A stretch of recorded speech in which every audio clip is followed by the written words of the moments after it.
এবারের ঈদে মুক্তি পেয়েছে বেশ কিছু ছবি, বরবাদ, দাগি, জঙ্গলি, চক্কর, জিন্ত্রি এবং অন্তরাত্মা। এই সব ছবিগুলোর মধ্যে 4টি ছবি এখনো মেরিটে জোরে সিঙ্গেল স্ক্রিনের পাশাপাশি মাল্টিপ্লেক্সে এখনো দর্শক ধরে রেখেছে। 2টি ছবি ইতিমধ্যে মুখ থুবড়ে পড়েছে। ঈদের ছবি মুক্তির 4র্থ সপ্তাহ পড়বে শুক্রবার থেকে। 6 ছবির মধ্যে বরবাদ, দাগি এবং জঙ্গলি এই 3টি ছবি আলোচনা তৈরি করেছে। সারা দেশে সবচেয়ে বেশি হাইপ তৈরি করে রেকর্ড পরিমাণ ব্যবসা করেছে শাকিব খানের সিনেমা বরবাদ। শুরু থেকে অপ্রতিরোধভাবে চলছে এটি। 4র্থ সপ্তাহে এসেও শুক্রবার থেকে সিনেপ্লেক্সের 7টি ব্রাঞ্চে বরবাদের 39টি শো চলবে, যা তৃতীয় সপ্তাহে ছিল 35টি। অন্যদিকে সিনেপ্লেক্সের 6টি ব্রাঞ্চে আফরানের শো দাগিকে পেছনে ফেলে দিয়ে দ্বিতীয় অবস্থানে উঠে এলো সিয়ামের জঙ্গলি। দাগির 26টি শো থেকে 4র্থ সপ্তাহে পাচ্ছে 18টি এবং জঙ্গলি 20টি শো থেকে বেড়ে হতে যাচ্ছে 23টি শো। আরেক ছবি চক্করের 3 ব্রাঞ্চে 4টি শো ছিল, যা এবার থাকছে 2টি ব্রাঞ্চে 4টি শো। স্টার সিনেপ্লেক্স কর্তৃপক্ষ জানিয়েছে, দর্শক চাহিদার উপর নির্ভর করে তারা সিনেমাগুলো শো দিয়ে থাকেন। স্টার সিনেপ্লেক্সের মিডিয়া ও মার্কেটিং বিভাগের সিনিয়র ম্যানেজার মেজবাহ উদ্দিন আহমেদ বলেন, ঈদের তৃতীয় সপ্তাহেরও বেশি সময় পার হয়ে গেলেও এখনো পর্যন্ত এসব ছবি দেখার জন্য হলে ভিড় করছেন দর্শকরা। এই মাল্টিপ্লেক্সের সবগুলো শাখায় দর্শকদের উপচা পড়া ভিড় ছিল লক্ষণীয়। টিকিটের জন্য কাউন্টারের সামনে দর্শকদের দীর্ঘ সারি,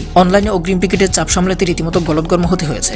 দেশের সিনেমা দেখার জন্য দর্শকদের এই চাপ উপভোগী করেছেন স্টার সিনেপ্লেক্স কর্তৃপক্ষ। এজন্য দর্শকদের বিশেষভাবে ধন্যবাদ জানায়। এদিকে 4র্থ সপ্তাহে এসেও বরবাদ ঢাকার অন্যতম জনপ্রিয় মাল্টিপ্লেক্স লায়নের দর্শক চাহিদায় দৈনিক 60টি শো পেয়েছে। অন্যদিকে সিয়ামের জঙ্গলি পেয়েছে 3টি শো এবং আফরানের শো দাগি পেয়েছে 2টি শো। মুঠোফোনে মার্কেটিং ম্যানেজার মাহবুবুর রহমান জানায়, বরবাদ দর্শক ধরে রেখেছে। এরপর দাগি চেয়ে জঙ্গলি তুলনামূলক ভালো যাচ্ছে। আগে যতগুলো শো ছিল এবং মিডনাইট শো ছিল, সেগুলো থেকে 2-1টি করে শো সব ছবি থেকে কমবে। দেশের সিনেমা হল মালিক সমিতি বলছে, এবার ঈদের ছবিগুলোর মধ্যে সারা দেশে অপ্রতিরোধ ব্যবসা দিয়েছে বরবাদ। এছাড়া জঙ্গলি ও দাগি দর্শক দেখছে। খুব বেশি সিঙ্গেল স্ক্রিন না পাওয়ায় দ্বিতীয় অবস্থানে কে, সেটি জানতে হলে আগামী কুরবানি ঈদ পর্যন্ত অপেক্ষা করতে হবে। তবে বরবাদ, জঙ্গলি এবং দাগি এই 3টি ছবি দেশের বিভিন্ন প্রেক্ষাগৃহে ঘুরে ফিরে আগামী ঈদুল আজহা পর্যন্ত চলবে। এদিকে মেহেদী হাসান হৃদয় পরিচালিত বরবাদ বর্তমানে আমেরিকা যুক্তরাষ্ট্র ও ইতালিতে চলছে। সাফল্যের ধারাবাহিকতায় যুক্তরাষ্ট্রে দ্বিতীয় সপ্তাহে লস ওয়াশিংটন ফ্লোরিডাতে দর্শক চাপে নতুন করে প্রদর্শিত হচ্ছে। প্রবাসীরা লুফে নিয়েছে শাকিব খান অভিনীত এই ছবি, যা সামাজিক যোগাযোগ মাধ্যমে দেখা যাচ্ছে। 26 এপ্রিল অস্ট্রেলিয়া ও নিউজিল্যান্ডে মুক্তি পেতে যাচ্ছে বরবাদ। মে মাসের দ্বিতীয় সপ্তাহে বরবাদ চলবে মালয়েশিয়াতে।